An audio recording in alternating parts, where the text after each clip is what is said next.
Paris is one of the most expensive cities in the world, and if you do most of the things there is to do, you can easily burn your entire budget. But as someone who lives in the city, I'm here to help you save a little bit of money by sharing 13 of my best free things to do in Paris.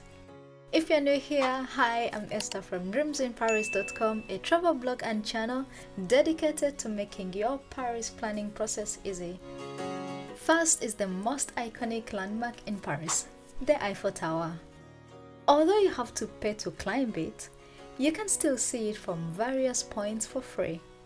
The most famous is Trocadero, which gives a direct view of the Iron Lady. It's always super crowded, so you may want to visit early in the morning to beat the crowds.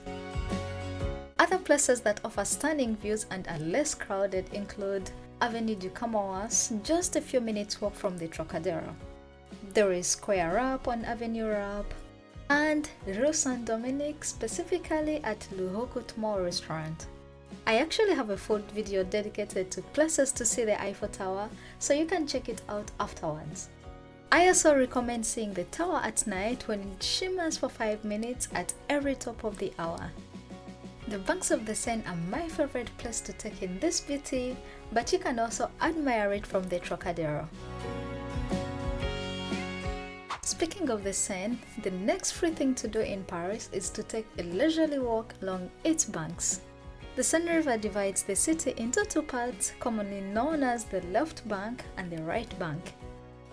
On your walk, you will come across beautiful bridges and famous landmarks like the Notre Dame Cathedral, the Orsay Museum, and so many others.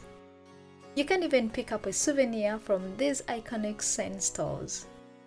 Of course, you can walk along the Seine any time of the day, but it gets more beautiful at sunset or at night when the landmarks are lit up. And if you're feeling adventurous, gather a few friends, some snacks, drinks, and picnic on the banks. It can't get more magical than this. Paris has over 140 museums, and although you have to pay to visit famous ones like the Louvre and Orsay, there are plenty of free ones worth visiting. My absolute favorite is Musée Carnavalet, which showcases the history of Paris from medieval times and the French Revolution all the way to present day. There is also a courtyard garden cafe for a coffee break if that's your kind of thing. Another free museum I love is Petit Palais, the Fine Art Museum of Paris. It showcases several French paintings, including one of Claude Monet's paintings and various sculptures. On the other hand, if you love sculptures, head to Musée Baudel to see works by famous sculptor Antoine Baudel. It's impossible to visit all of them, so choose one or two that interest you the most. Touring a cemetery may seem weird in some parts of the world, but in Paris it's absolutely normal. And that leads us to our next free place, Père Lachaise Cemetery. It is the biggest cemetery in Paris and the most visited necropolis in the world, receiving over 3 million visitors every year. It's famous for being the final resting place for prominent figures like Edith Piaf, Eugène Delacroix, Jacques-Louis David, and so many others. The cemetery showcases art in the form of sculptures and statues sprinkled all around, and various gravestones that look like they deserve to be in a museum. I may be biased since it's my favorite neighborhood in Paris, but I truly believe Montmartre is one of the most charming places to visit in Paris. With its cute streets and cafes, you can easily spend a couple of hours here just strolling around. This neighborhood used to be a hangout place for famous artists like Pablo Picasso, Claude Monet, Auguste Renoir, and many others. And this artistic vibe is still very much alive, particularly at Place du Théâtre. Other places not to miss in Montmartre include La Maison Rose, a popular Instagram spot thanks to its pink facade. There's also Rue Nova with its various cafes, souvenir shops, and galleries. Place Dalida is another place worth stopping by. On the Wall of Love to see I love yous in over 300 languages. There is so much to see in this area, so I recommend simply walking around to take it all in. I actually have another video that details all the best things to do in Montmartre if you want to know your way around. I'll leave the link in the description below. While still in Montmartre, make sure to visit the Sacre Basilica, one of the most famous churches in Paris. It sits on top of a hill, so you can't miss its big white domes and stunning architecture. But the inside is just as beautiful. You'll see a huge mosaic called Christ in Majesty, which is the largest in France, colorful stained glass windows, and several chapels. And although you can pay to climb the dome, you don't have to spend anything to enjoy a great view of Paris. Just sit on the steps in front of the church and you'll still enjoy a beautiful view of the city. Just next to Sacre is a colorful flat nicknamed the Sinking House. It's not sinking in reality, but rather a camera trick when seen from the steps of the basilica, but I still think it's worth seeing. Besides Sacre, Paris has several churches that are usually overlooked, yet worth visiting. A few that I recommend include Église Saint-Eustache in the 1st arrondissement, the Madeleine Church in the 18th, Saint-Étienne-du-Mont, which is just next to the Pantheon, and Saint-Germain-des-Prés in the 6th arrondissement. These are usually just a quick 15 to 30 minute visit, so you won't lose so much time visiting a few. You can't come to Paris and not explore one of its parks and gardens. Paris has over 400 green spaces ranging from the big and famous gardens to small squares. My personal favorite is the Luxembourg Garden in the neighborhood of Saint-Germain. You can take a book and a coffee and sit on one of its green chairs while admiring its beauty at either the Medici Fountain or at the Central Grand Basin. I just filmed a walking tour there that you can check out later. Not far from Luxembourg is Jardin des Plantes. Although it doesn't have a lot of sitting space, it's still perfect if you want to learn about plants and flowers. Another one I love is Place des Vosges in the Loumare neighborhood.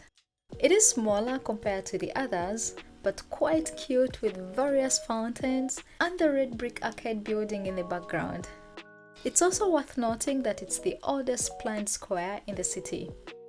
If you want to be close to the main attractions, then head to Tuileries Garden. It's just next to the Louvre Museum and Place de la Concorde.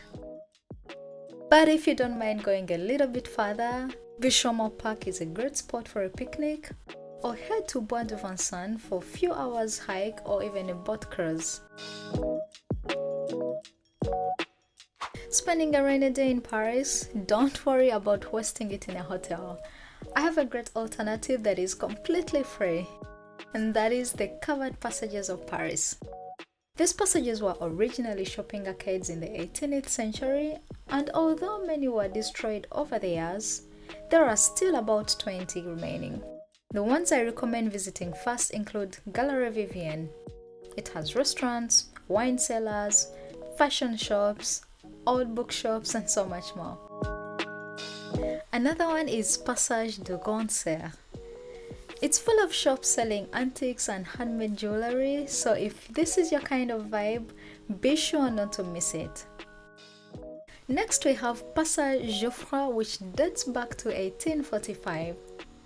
This is also where you will find Musée Grévin, a wax museum in Paris.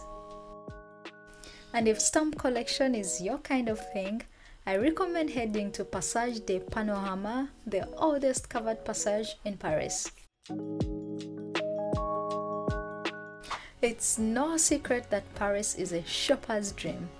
But even without a budget to spend on designer brands, you can still window shop at the city's famous department stores. But you don't have to love shopping to visit them. Their architectural beauty is enough to make them worth your time. You've probably heard of Galeries Lafayette, and I can confirm the hype. Its cupola is super beautiful and the entire interior looks absolutely stunning. Right next door is Printemps Haussmann, which is equally beautiful. These department stores are not only worth visiting for their beauty, but they also offer stunning views of the city. From the rooftop terrace of Galeries Lafayette, You'll be able to see the Eiffel Tower, the Opera, and the roofs of Paris. The view is especially beautiful at sunset, but you can stay till dark to see the Eiffel Tower sparkle at the top of the hour in the distance.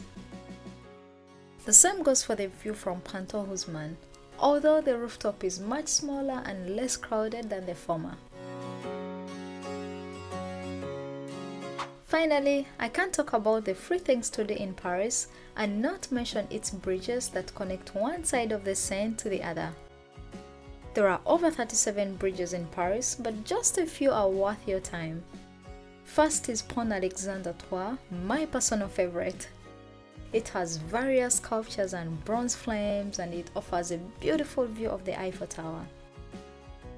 The next bridge has made a name for itself as the Lovelock Bridge, simply because lovers used to attach padlocks as a sign of everlasting love. However, due to the structural damage they caused the bridge, the locks were removed and the railings were replaced with a glass panel, so no new locks can be added. But I still find it quite beautiful to see. You can also check out Pont Neuf, or New Bridge in English, although it's actually the oldest bridge in the city. And lastly, Pont de Biakem. It has 2 levels, with one carrying the metro and the other pedestrians. It's also a beautiful spot to take photos of the Eiffel Tower. And that's it guys, I hope you enjoyed this video. If you did, please give it a thumbs up and don't forget to subscribe to my channel. And if you know of other cool free things to do in Paris, you can drop them in the comments below. See you next time, bye bye!